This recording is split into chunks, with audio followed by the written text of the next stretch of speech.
आधा आंगनवा गोबर लिपावेलू गोबर लिपावेलू। आधा आंगनवा कैलू जोग हमरी आमा हो। आधा आंगनवा कैलू जोग हमरी आमा हो।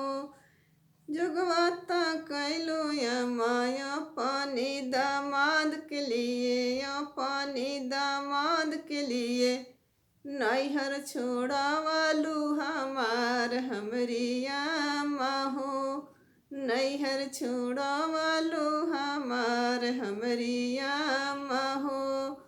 आधा आंगनवा चाची चंदन छिड़ी कालू हो चंदन छिड़ी कालू हो। आधा आंगनवा कैलू जोग हमरी चाची हो। आधा आंगनवा कैलू जोग हमरी चाची हो।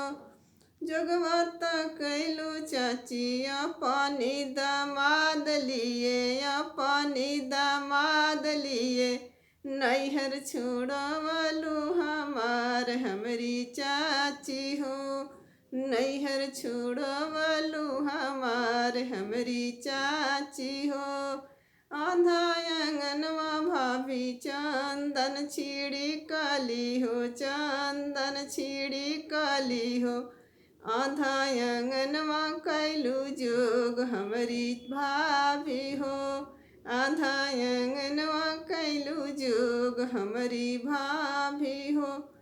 जोगवाता कैलू भाभी अपनी नंदोसी लिए अपनी नंदोसी लिए। नैहर छोड़वालू हमार हमरी भाभी हो। नैहर छोड़वालू हमार हमरी भाभी हो। आधा आंगनवा अम्मा चंदन छिड़ी काली हो चंदन छिड़ी काली हो। आधा आंगनवा कैलू जोग हमरी आमा हो। आधा आंगनवा कैलू जोग हमरी आमा हो।